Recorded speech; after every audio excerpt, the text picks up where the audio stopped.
ஆண்டவராகிய இயேசு கிறிஸ்துவின் நாமத்தினாலே உங்களுக்கு என்னோட அன்பின் வாழ்த்துக்கள். இன்றைய நாளின் தியானத்துக்காக தேர்ந்து கொள்ளப்பட்ட வேத வசனம் யோபின் சரித்திரம் 42வது அதிகாரம் 10வது வசனம். யோபு தன் சிநேகிதருக்காக வேண்டுதல் செய்தபோது கர்த்தர் அவன் சிறையிருப்பை மாற்றினார். யோபுவுக்கு முன் இருந்த எல்லாவற்றை பார்க்கிலும் இரண்டத்தனையாய் கர்த்தர் அவனுக்கு தந்தருளினார்.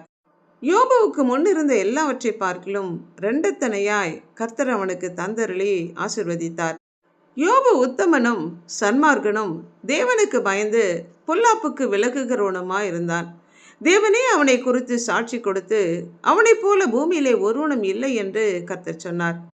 யோபு தனக்கு இருந்த 7000 ஆடுகளும் 3000 ஒட்டகங்களும் 500 ஏர் மாடுகளும் 500 கழுதுகளும் ஆகிய மிருக ஜீவன்களும் தன்னுடைய 10 பிள்ளைகளையும் இழந்த போதிலும் கூட யோபு பாவம் செய்யவில்லை, தேவனை பற்றி குறை சொல்லவில்லை. கர்த்தர் கொடுத்தார், கர்த்தர் எடுத்தார், கர்த்தருடைய நாமத்துக்கு ஸ்தோத்திரம் என்று சொன்னான்.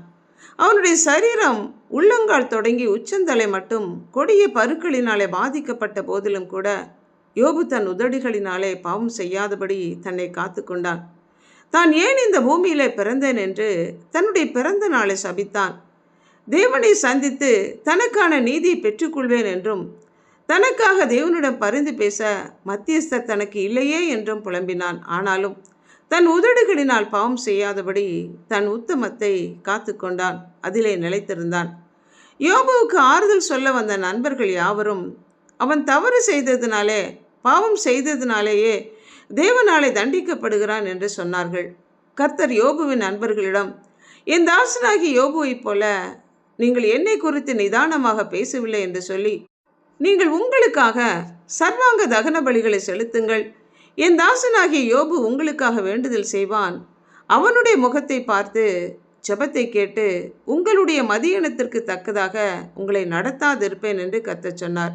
யோபு தன் சிநேகிதருக்காக வேண்டுதல் செய்தபோது கர்த்தர் யோபுவின் உபத்திரவத்தின் கட்டுகளை நீக்கி யோபுவுக்கு முன்னால் இருந்த ஆசீர்வாதத்தை பார்க்கிலும் 2 மடங்காக கர்த்தர் அவனை ஆசீர்வதித்தார்.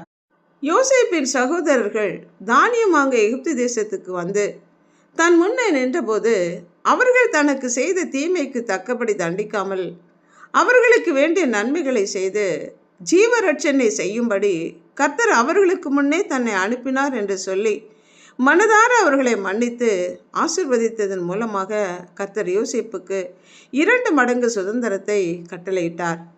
என் மீட்பர் உயிரோடு இருக்கிறார், அவர் கடைசி நாட்களில் பூமியின் மேல் நிற்பார் என்றும் அந்நிய கண்கள் அல்ல என் கண்களே அவரை காணும் என்று ஆண்டவரின் 2வது வருகைக்கான வெளிப்பாட்டை யோபு பெற்றுக்கொண்டார். ஆறுதலற்ற வார்த்தைகளை பேசிய தன்னுடைய நண்பர்களுக்காகவும் ஜெபித்தார். யோபுவை போல, யோசேப்பை போல நம்முடைய வாழ்க்கை காணப்படுகிறதா? நம்மை குறித்த தேவனுடைய சாட்சியம் என்னவா இருக்கும்? யோசித்து பார்ப்போமா? ஜெபிப்போம். இரக்கமும் அன்புமுள்ள பரமபிதாவே, யோபுவை போல உத்தமமும் நீதியும் தேவனுக்கு பயந்து பொல்லாப்புக்கு விலகுகிற வாழ்க்கை வாழ கிருபை தாங்க. எங்களுக்கு நேரிடுகிற சோதனைகளை மேற்கொண்டு உபத்திரவங்களை தாங்கத்தக்கதான கிருபையையும் பலத்தையும் தந்தருளும்படிக்காகவும் எங்களுடைய வார்த்தைகளினாலே தேவனை துக்கப்படுத்தாதபடி தேவனை நம்பி சார்ந்திருக்க கிருபை தாங்க. யோபு ஜெபித்தது போல நாங்களும் எங்களை சுற்றிலும் உள்ள மக்களுக்கு ஜெபிக்க எங்களை அர்ப்பணித்து ஆண்டவராகிய இயேசு கிறிஸ்துவின் நாமத்தினால் ஜெபிக்கிறோம் பிதாவே, ஆமென்.